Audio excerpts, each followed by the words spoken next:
Here we go. As if like I'm about to start reading a book. Chapter 1. All right. So you guys are, well, the ball is kind of in your court. You have found the tower. I will say that you can see it. It looks as if it was made out of a giant tree.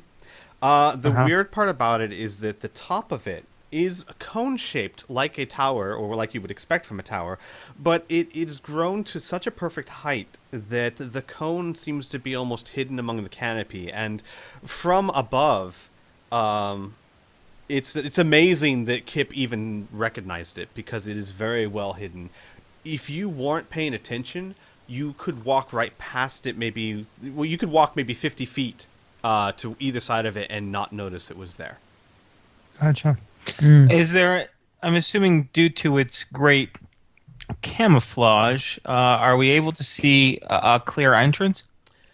Yes, you can. If you look at it closely, you'll see what looks to be a door that has grown out of wood, and above it you see a small window. It looks almost homey, in a sense. Gotcha.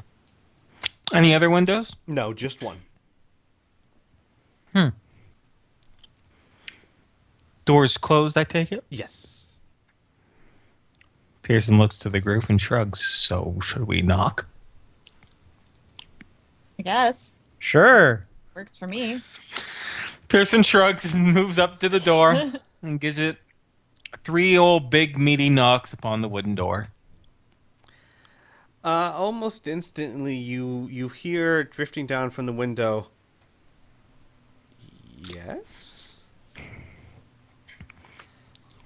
Hi. Go ahead, Finn. Um, we're looking for a powerful person, perhaps. I don't know why I decided to be the one to talk. Uh, Pearson, what? I Mhm. suppose if you were willing to take the years to train yourself, you could become the person you're looking for. Why are you bothering me?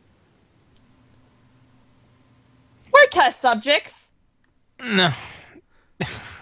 Pearson. Oh. Oh, no. Pearson will shoot his eyes over to Finian. You will see As that if- Finn has her hands clasped over her mouth like, what the fuck was I thinking? If it looks like he's trying to set your hair on fire with his mind, but failing. Test subject. And he says, what my companion says is somewhat true, although I think some context is in order.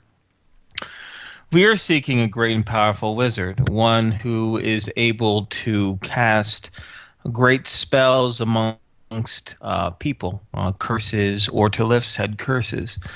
We feel that we can be an asset to this person. And we were hoping being able to find his hidden tower here in the middle of nowhere was in and of itself a uh, uh, display of our intelligence and our seriousness. Test subject is a strong term, more of assistance. We were looking for a way for us to assist you to gain your trust and to gain even more power to help you with whatever you wish. So, you agree that a test subject is a strong term, yet you don't deny that it is true and relevant to your case. If the best way we can be of assistance is to be a test subject, then so be it. But we didn't just come here to be little rodents to be experimented upon. We were hoping for a little give and take. Hmm. Hmm. Hmm. Who sent you here? That prince wouldn't tell anyone where I am, so obviously someone else must have said something. Actually, no one sent us here, but we were told of you by the prince's now very estranged wife, in addition to other sources of lore and information that we've gotten. No one knows where you reside. We were just given vague descriptions, and by both skill and luck, here we are. He's paused for a time and he says, "No, no, no, no. The wife didn't know about me. Lore, you said. What lore? This world doesn't even remember I exist. I made certain of it." Hmm. Well, We know a magic user. Two. Well, no. See, we met this person on our travels. They're a fortune teller, and they foresaw someone in the woods, someone who would guide us, and that was responsible for many things. And, well, we've been searching for a couple weeks now. And, You hear laughter drifting down through the window. Fortune teller. Okay, right. Well, I suppose it doesn't matter too much. Keep your secrets then. Come up, come up. not We'll discuss lying! price. I'm a jerk. price, okay. Okay. The door opens for you. All right. Pearson will enter. Finn will follow behind Pearson. I will enter. All right. Is Cole? Cole coming? He's frozen solid. Finn will go back outside and grab his hand and pull. And You are now dragging Cole.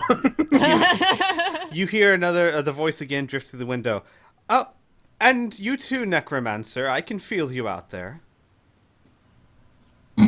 Jerick doesn't give a fuck what mad wizards think or feel. Sounds like a personal problem. Jerick just snickers. What about Kip? Oh yeah, Kip's coming. Is he? Yes. Okay. Kip is. Baby Junior? Baby Junior's following you as always. Oh, that's true.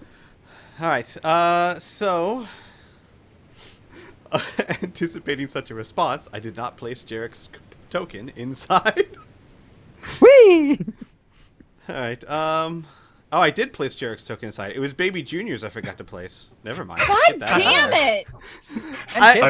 it! I was looking at the token and going, Okay, Son of so like let me Jerick. explain my thought process. When I was placing tokens, I was sitting there thinking, Jerick's not going to go in there. No, I'll put that there. And then I place his character there instead of Kip because I'm thinking Jerick. You know how that goes. All right, yeah. That didn't even make sense. It does. It makes Yeah, sense. Just play Squish Baby Junior and Yeah. play. All right. You are invited inside, and you are told when you get inside, you hear a voice drifting down from high above you, and you look up, and you see that there is no ceiling that you can see. It just extends into darkness, despite the fact that from the outside, the tower appears to be maybe 20 feet tall. Maybe. You see no visible ceiling, but from drifting down, you hear, just take the stairs up, and you see what you see in the room. There is a stairwell in the center. However, it starts at the floor level and starts to go down. Pearson will look at the winding stairs and simply ask, why can't we discuss price down here? Oh, no, I never go down there. All my stuff is up here. I dislike that room. Oh. Pearson will shrug. He'll start to ascend the stairs. Finn will follow suit. The stairs are only going downwards, so... Descend the stairs. Oh, descend the stairs. Got it. No, whatever. I mentally you said the voice was high above us, so I pictured the stairs going up, but then I remember anyways, doesn't matter. I'm descending. Okay. Going down the stairs. Stairs. Does everyone go down the stairs? Yeah, Okay. yeah. I don't know. You take the stairs down, and it leads to another level that looks literally exactly the same as the level you just left. Uh-huh. And then you hear a voice that sounds almost fainter. I said up the stairs. Kind of There tough. are no stairs that lead up! And you hear this Sorry. sigh, and then he goes, "There's stairs. They only go 2 directions. If going forwards on the stairs only goes down, just walk the other way." Finn just starts bolting up the stairs back up to the room. Pearson will return upstairs to the other room, and he says, "I think he wants us to go backwards up the stairs." Yeah. Yeah, I What? think that's what he means. Go backwards up the... Yeah. That's stupid. Fine, I'll do it. But... As you start going backwards, you see that the stairs, you step downwards, but you don't actually move. Every time you step downwards, the stair seems to rise one. So you see a stairway slowly rising as you walk. But you stay where you are. Okay. So do you keep walking, or? Yeah? Yeah. Okay. It takes several minutes, but the stairs continue to wind up and up and up into the black abyss, and then eventually it stops, and if you continue walking, you actually then start to walk downstairs. But the stairway spirals up into the blackness now. Finn rubs her head. Pearson also rubs his head. Well, I'm starting to think that Jerick had the right idea about all this. yeah. Don't say that out loud. You don't want him to hear you. Who, Jerick? Yeah, he's got crazy good ears. Finn kind of squints her eyes like she's not all there really listening to what she's saying. All right, well, Pearson's going to get... Wait.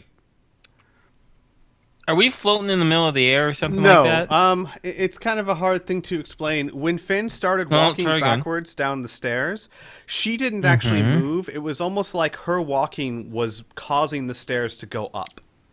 Oh. So Like instead a of her corkscrew. moving, the stairs did. The world moved around her, gotcha. Not really, more like Oh, no, just the stairs moved exactly, around her. Exactly. Yeah, the stairs so just she's descended. now at the bottom of the stairs that now go up to the top.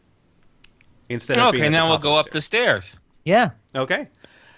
Okay. You go up the stairs, and after a few minutes of traveling, you get to a trap door that is opened, and you walk up through to a third level that looks exactly like the other 2 levels. Everything is in the exact same place. The only difference is that there is a very small, when I say small, I mean for human standards, about maybe Finn size, old man in a wizard cloak. You can see that his eyes are glazed over in blindness. And he is at a desk, and he is busily writing in some notes. And he says, yes, yes. So, he stops and puts down his feather quill and turns around and says, "What is your price?" Pearson will first look around and say, "Yeah, I can definitely see why you prefer this room over the other one." Before he says, "The price is very simple. First of all, we want to know if we have the right man, if you were the one who indeed cursed the prince's wife and her compatriots with becoming werewolves." The prince's wife is a werewolf? Yes. I did develop a magical technique to turn people into werewolves for the Prince of Coalhaven, yes. I would say a curse is a strong word, but we've argued semantics already. I'll give you yours if you give me mine. I did not know that the wife had been turned into a werewolf, though. Fascinating. He turns around and starts scribbling on paper. Well, it's not just her, it's a great many other individuals as well. And it's become quite a problem. But since you're the one who created this not curse, we're wondering if you could also help us uncreate it. Uncreate the curse? Or cure it. Or prevent it, or lift the curse. He rubs his chin. He says, no. No, the spell has no reverse I suppose is what you would call it. But if they don't like it, they can just, well, take their human forms. It should be simple enough. A lot of them can't. A lot of them Can't? have no memories. No memories? What foolishness is this? It's not foolishness, it's fact. Yes. Most of them, save for the prince's wife and one more, are completely feral. They have no memories of their former selves. And In fact, And none of them can adopt a human shape. only the prince's wife. How? He kind of seems at a loss for words. He says that makes no sense. Everyone who chooses to become a werewolf should be freely able to turn human at any time. Ah, but some of them didn't choose.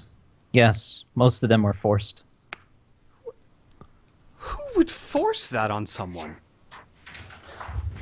Pearson shrugs, we do not know. But it's happened.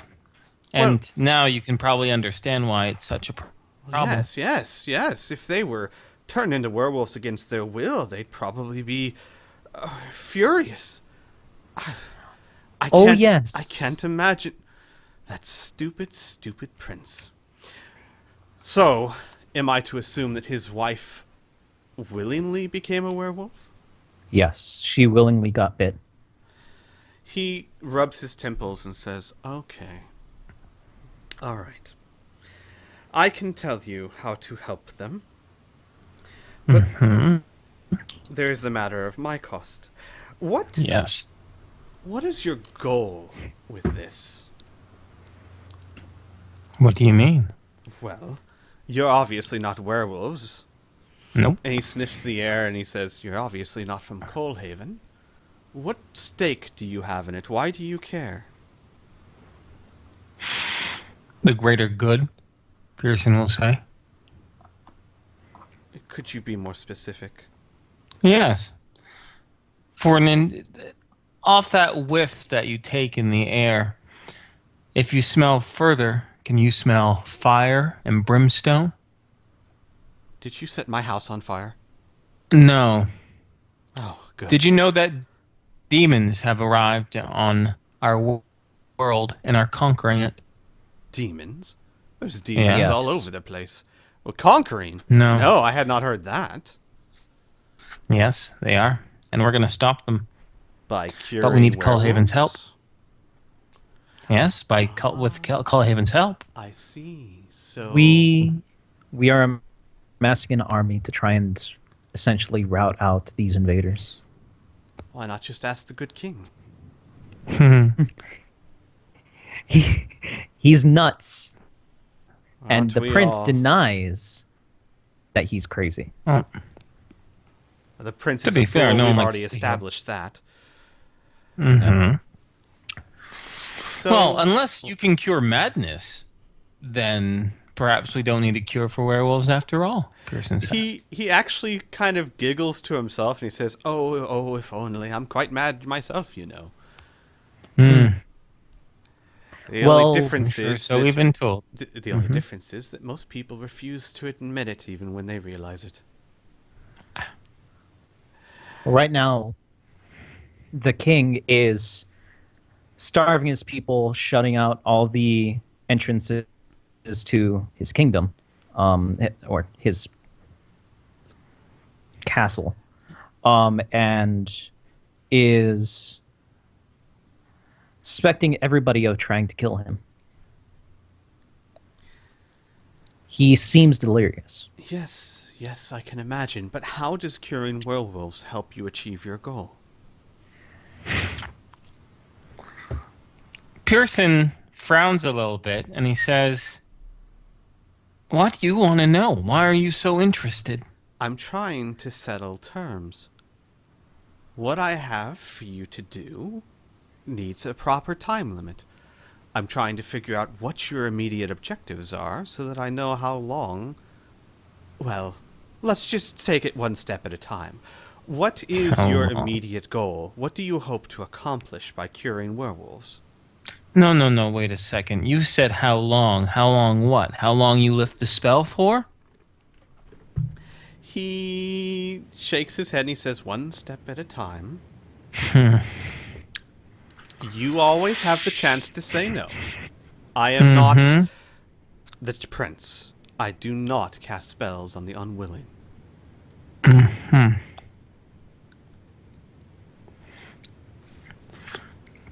It's simple.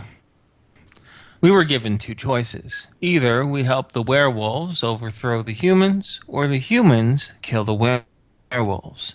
We decided to go a third way, realizing that them being bloodied, having the bloody victor is no stalwart ally against the demon threat. So the goal is to cure the werewolves, reunite the people, and then have the prince take the throne. For his father is not competent. We need a competent leader of Cullhaven to help us. That sounds perfect. So here are my terms. I will tell you how to be completely forthright and honest with you. There is no cure for the werewolves, but I can tell you how to help them deal with it and at least take back their human form. In return, I have a plethora of spells I have created in my off time, but without any... Oh, you don't like the word test subjects. What should I call you? Helpers?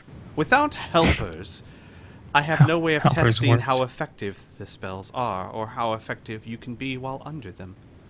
So here are my terms. I will cast spells upon you, nothing lethal, I promise. And when you complete your objective, when you seat a new king, queen, whatever, on the throne of Cullhaven, the spell will be lifted. Will you be following us the entire time? He taps his eyes and he says, that would be rather difficult, wouldn't it? It would. No. That's why Then I wonder. Oh, he says, that's why I was trying to be very specific. I was trying to get a specific goal so that there would be no doubt that when that goal is achieved, the spell will dissipate. But what is your purpose for these spells? What is your goal? Just to see if they would work? Could you not cast them on us now? Wait an hour, realize that it works, and then cast it away? If you're not here to observe us, then what does it matter how long we have it for? You won't be watching us anyway. He shakes his head. No, the spells work. What I don't know is how effective people can be while under them. If you achieve this goal, I'll know that you can still be effective, or maybe even more effective. The fact whether or not you achieve the goal will be the marker of how well the spells work. Or, to be more precise, how well you work while they're cast upon you. Give us an example of such a spell.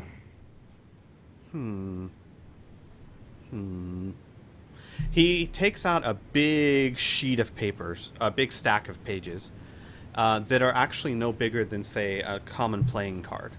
And he kind of just draws one out from the center. And he lifts it up and he looks at it. And he says, well, here's one. Oh, I was hoping to use this one, but that's fine. An example? Yes. Well, here's one. This spell would, well, for lack of a better term, make you, well, how to put it delicately, switch your gender.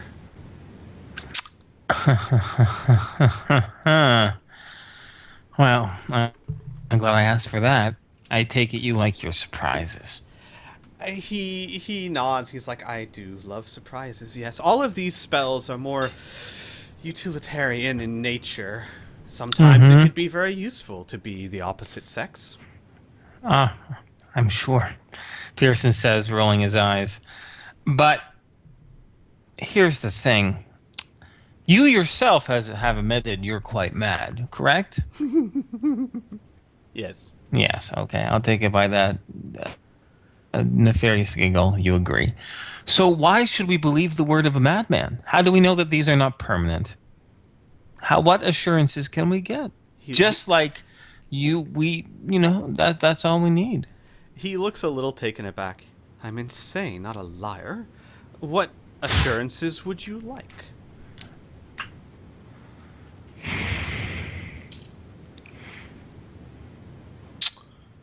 We have a companion who has not entered here, of course. He also is able to cast magic. Mm-hmm. Why don't you, I don't know, share some sort of mystical secret with him to let him know,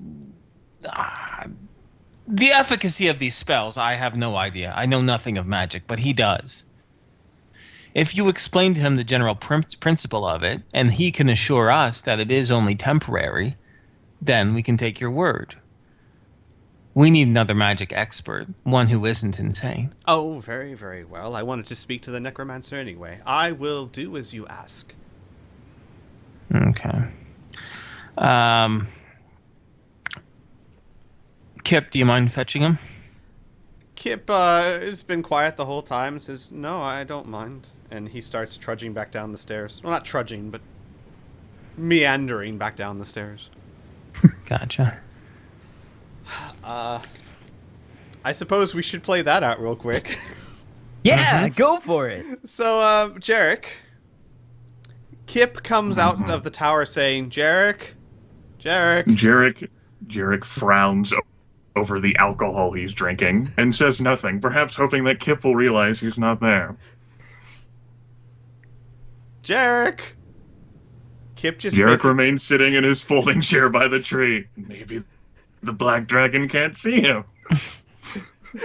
Kip does a circle around the tree. Looks around for a little bit, calling God. Jerick's name the whole time. I assume Jerick is in plain view. Or is he actually... Absolutely. With Okay. with all of his black garb and everything, he ain't fucking trying to hide. Yeah. He's sitting there still drinking the alcohol. He starts, like, exploring the tree lines, looking for you. Not really exploring where you are, but the entire time calling your name.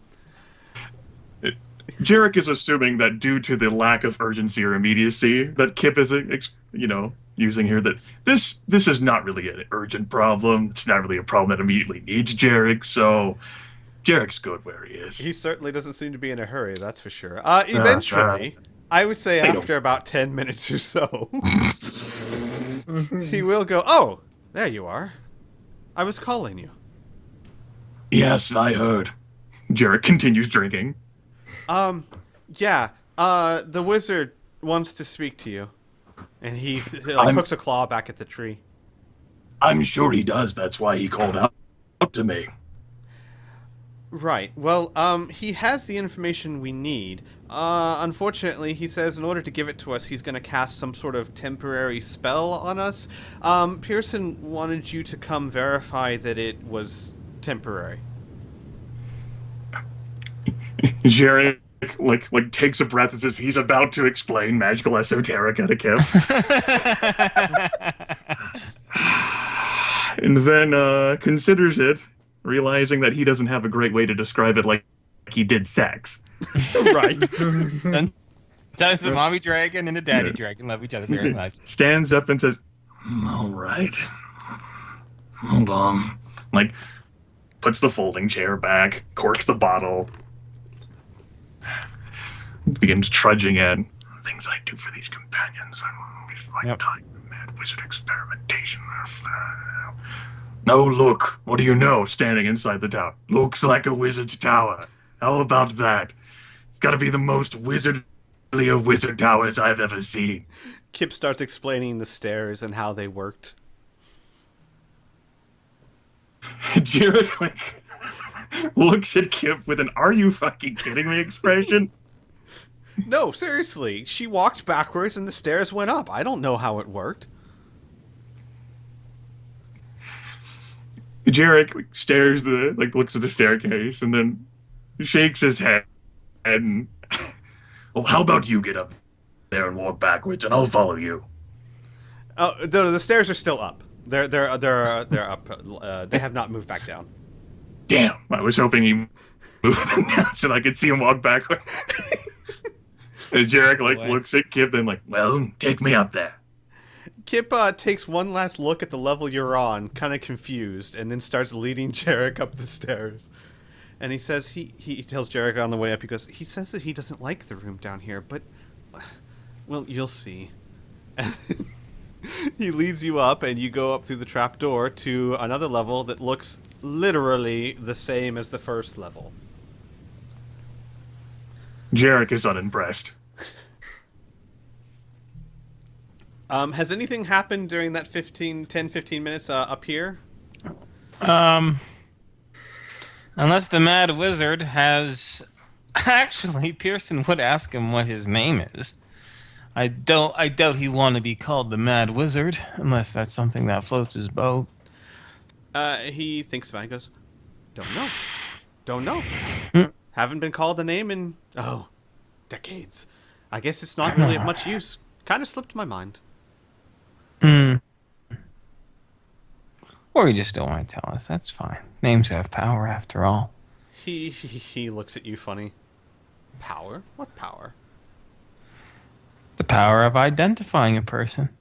If I walk on the street and say, "Do you know Charlie?" and I say, "Yes, I know where Charlie is. I know where he lives. I know where the last place he's been," then you have knowledge over Charlie. He shrugs. I suppose. Again, though, I'm not a liar, just a mad. I really don't know my name. Not that it really matters much. Call me what you will. Very well. Other than that riveting bit of conversation, I have no further questions for the Mad Wizard. The Mad Cole Wizard starts is jotting poking. something down. Cole is poking around the room on any sort of desks or whatnot that might be around. Okay. Just flipping pages and moving around things. Everything is in a script you don't recognize. It's very fancy and flowing.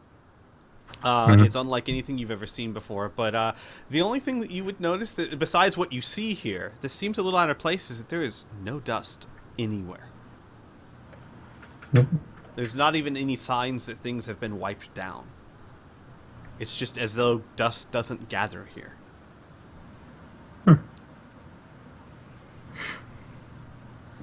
So no like random baubles or whatnot.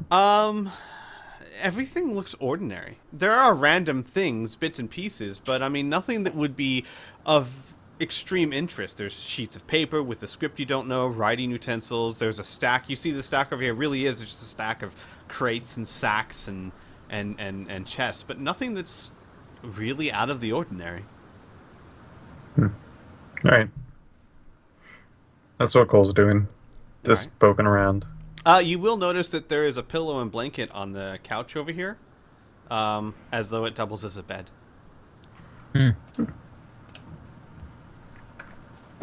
Cool. All right. So when Jerick and Kip come back, the wizard says, "Ah, yes, necromancer. Nice of you to join us." Hi, Finn. BJ. Slight smile. Keen. Small frown. Pearson. Cole. Pearson will nod. Stranger. Why am I here? The Mad Wizard wants to cast, as payment for lifting the curse, he's going to cast a spell on us four individually to last only until we meet our goal, which is reuniting Cullhaven. He nods and says, "Correct, except on 2 counts. 1, I can't lift the curse. I can only help them with it. And 2, on all 6 of you." I see. That's his payment for his assistance. He says that the spell is only temporary. I don't trust the word of a mad wizard, and I was hoping that your own magical expertise could confirm or deny such claim.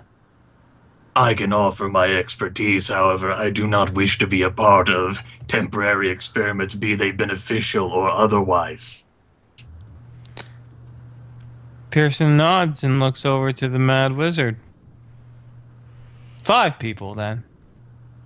The wizard, pauses and looks at Jerick for a long time and says, Jerick, like, jerks his head over at Kip and says, "You can try it on the dragon instead."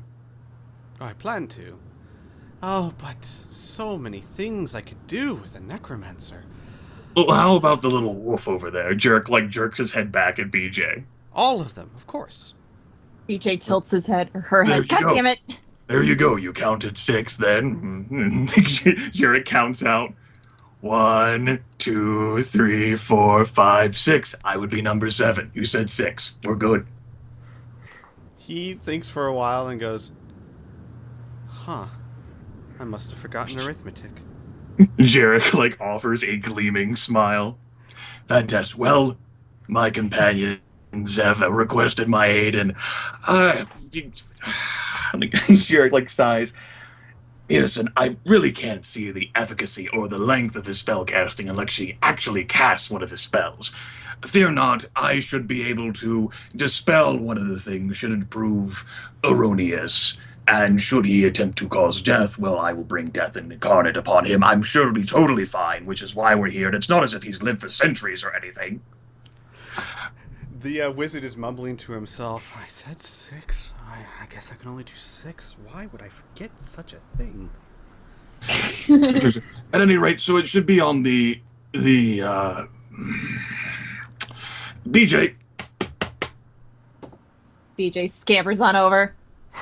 Jerick will, like, come over here and, like, point BJ down and, like, offer belly rubs.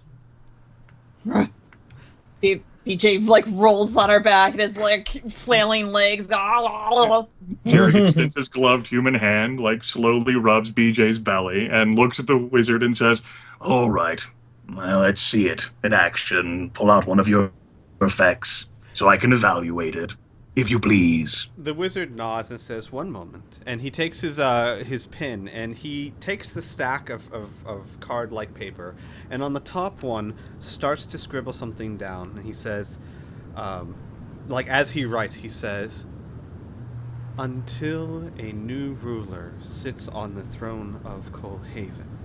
And when he finishes, the entire stack glows. And then he randomly just kind of goes through the list, like, with his finger, and randomly somewhere around the top third draws out a sheet and basically hands it to, or puts it in front of Baby Junior. And he Baby says, Junior, I guess we'll sniff it. He says, she has to at least grasp it. Jerick has an idea. "I have a candy for you, BJ." And BJ, Jerick will, like, put the candy on the sheet and he'll fold the sheet. BJ will bite down on that sheet instantly. Okay. Nom. Kriana, Yeah. the second BJ does that, some weird things happen. Okay. There is BJ glows and Finn glows.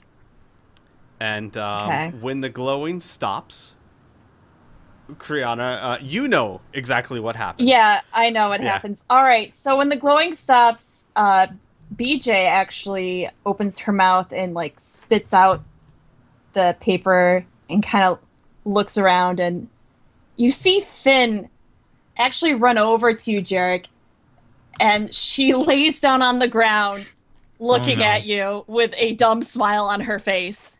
Oh no. BJ backs up seeing Finn on the ground Oh no. and looks over at Pearson and goes, "Ruff! Jerick, considering this, will begin to rub Finn's belly as he thinks about the situation. Finn looks super happy. Finn is waving her arms and legs going, "Ah! This is great!" Pearson's not stupid. He looks over to Baby Junior and he says, "Bark once for yes, twice for no." Finn, is that you in there? Bark! Yeah. Jerick, the incantation was cast. Please tell me that it is as was proclaimed. Bark. It will last as long as it will last only as long as until we meet our goal. Well, God, what did I analyze about the magic that was being cast, assuming that my My senses were open. Well, yeah, you would have to actually examine the sheet of paper as well. Okay. Is a sheet of paper still in existence? Yeah, it's still on the floor. Okay. Well, Jerick, rubbing Finn's belly with his human hand, picks up the sheet of paper with his skeletal hand and unfolds it and stares at it. On it is a symbol that you recognize the symbol even though it's in an older script. It's a script that was used to be used for magic, say back in the day. It's fancier than what you're used to, but it is a symbol that is the sign of a contract. And you know that this symbol is basically a contractual symbol that is put on spells so that they will end or start when certain conditions are met. And on the sheet of paper it says, "Close to you is a friend whose bond is true. Let's see what happens when you become them and they become you." Jerick will, with gravity, read out the words Ah, and says, "As far as I can tell, unless the stranger here is capable of magical feats beyond my interpretation, which is not an impossibility, that this effect will expire upon the completion of the task at hand, which is a new ruler of Cullhaven. That is the effect, and as far as I can tell, this particular thing will be temporary, assuming that all of the other pieces of paper have the same thing that he would write, which..." Jerick looks at the mountain of paper. "I can't verify just looking at it." "Then yes, what he said is factually correct." Pearson nods. So then the only question is, and he looks over to the Mad Wizard. You cast a spell on the wolf, but now the wolf is in the human's body, and the human is in the wolf's body. So when the human's time comes up, who is it directed to? Mark. Pearson, not a human. Mark. High elf. Oh. High elf. BJ's High elf. just glaring at you. High elf. High Mark. elf. Human-like. In fact, Pearson looks over to Baby Junior, and Pearson just says, "In fact, the very fact that I called you a human should actually be a compliment." Jerick. Baby Junior bites your leg. Ow! God damn it! Jerick smiles at Finn and ruffles her hair. Finn is like circling you, going, "Candy, candy, candy." Jerick, doesn't want to put, BJ's soul at, upset it. So yes, Jerick will fish out a piece of candy and tauntingly tease it with mage hand over the high elf. She's not even using her arm. She just has her mouth open and is jumping up and down. Candy. The Mad Wizard is furiously writing notes down. Jerick, realizing that perhaps seriousness is important here, but this is really fun, and he could have a lot of fun with this, will softly ease the treat into the mouth. As soon as Finn gets it in her mouth, she bolts over here and starts chewing it, sitting on all fours. Jerick looks at Pearson. "Anyway, that's your confirmation, although I suppose he still has a question to answer that you asked." Yes, elf. Who will it be on, the wolf or the elf? Pearson asks grumpily while he rubs his newly bitten leg, glaring over at Baby Junior. The wizard looks up. What? Oh, no.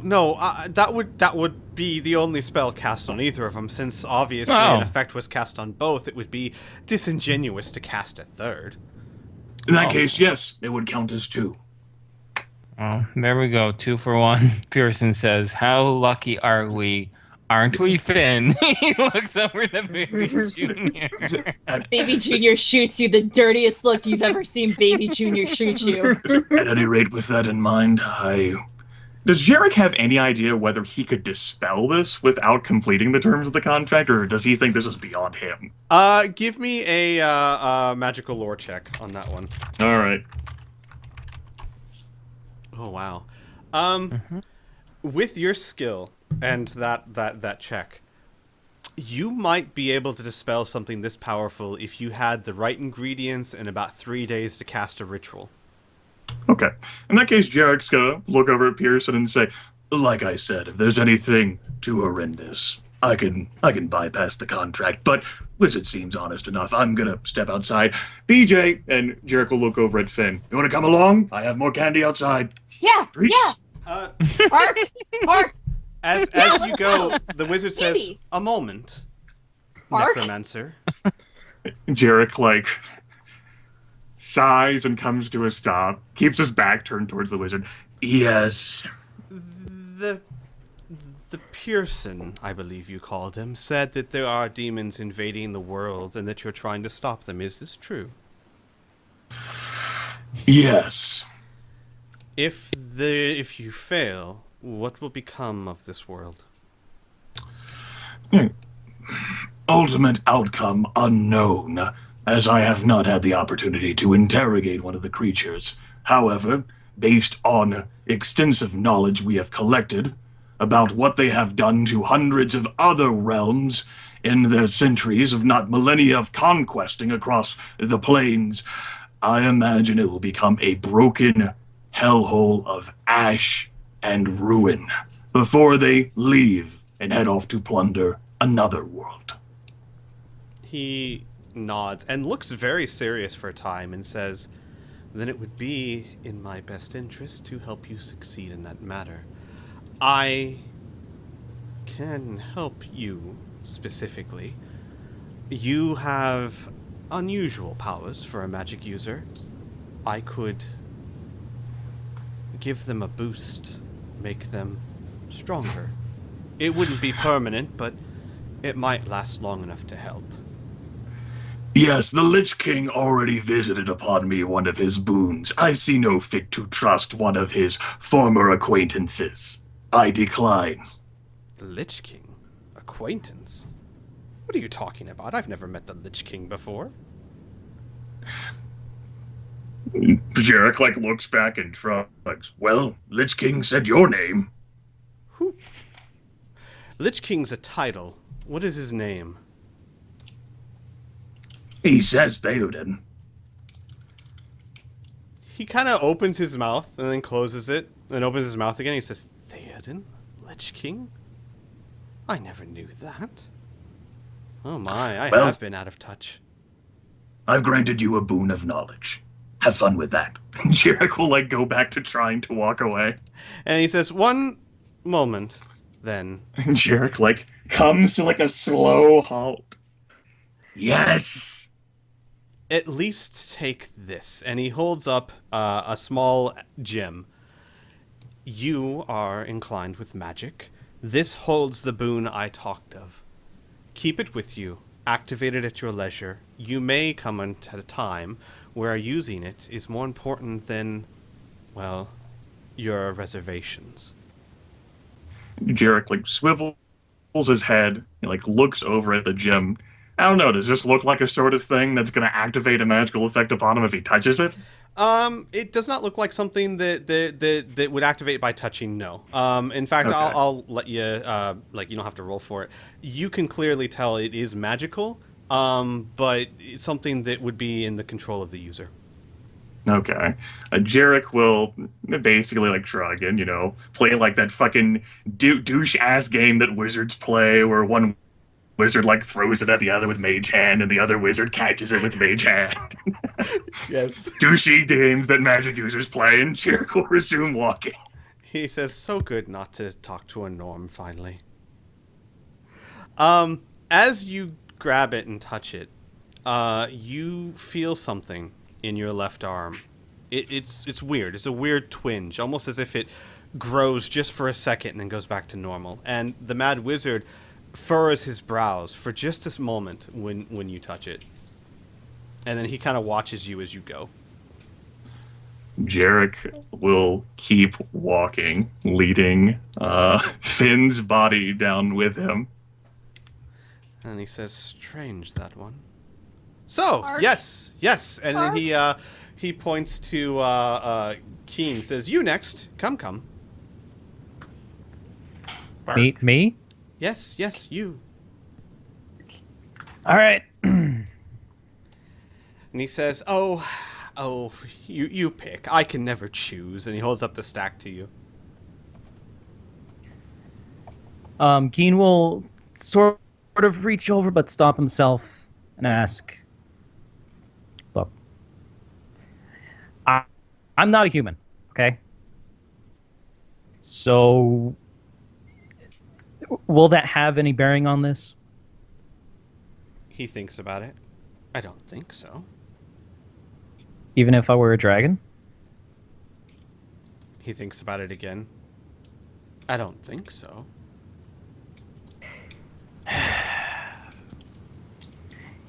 Keen will reach towards the bottom third and pull out a card.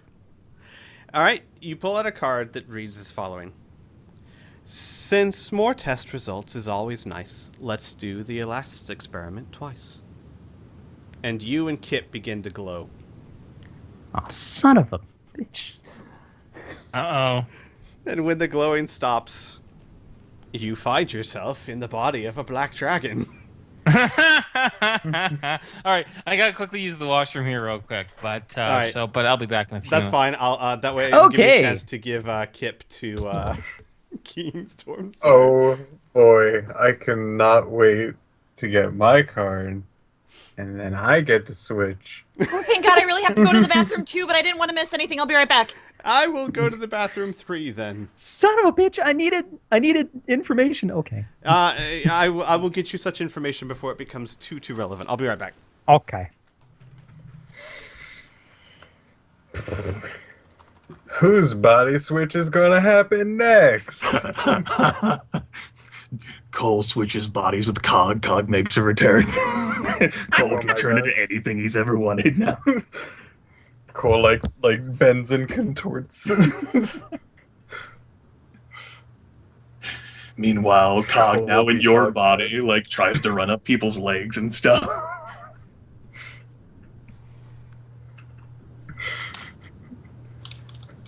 Oh man, I would love to be Cog. That'd be great. Just to, I was like, about to, well, I was gonna have Pearson say that'd be like, what's left? Just me and Cole? I didn't mind switching bodies with Cole. I'd be able to wreck so much shit with his muscles. But Anyone want to switch bodies with me? no. oh my god. No. We can't though. You're not part of the experience. I know. With your body's strength and my mind's intellect, I'll have the best of both worlds. And I am magically inclined, so knowledge probably Sure. would be the only thing that's preventing that. There you go. Yeah, I'm assuming other people took a break too. Bathroom break. Yeah. Kriana took the Yeah. opportunity to rush the And bathroom. Squee. I think I'm going to do similar things. Okay. I'm gonna have so much fun with Finian's vulnerable body.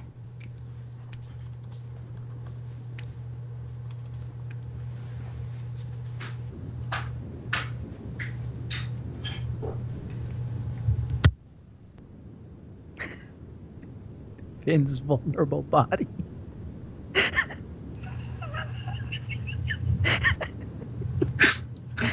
You sick, depraved man.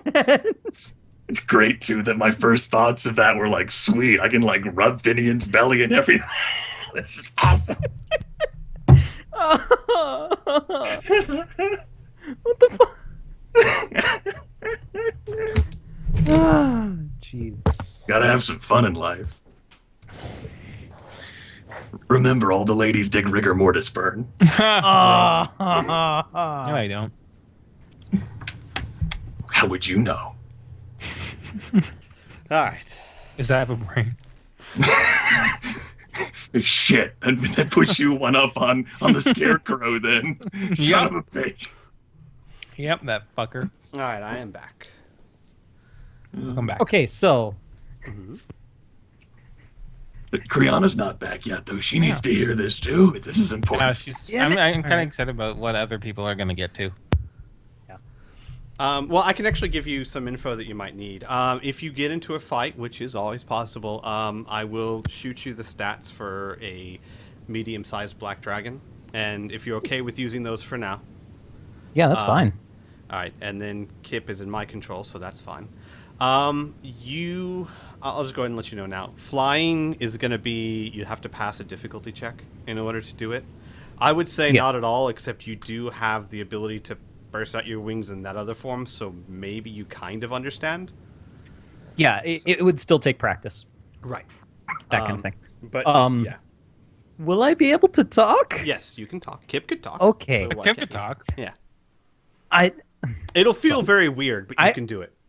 wasn't able to talk in my big huge dragon form. That's why I have these questions.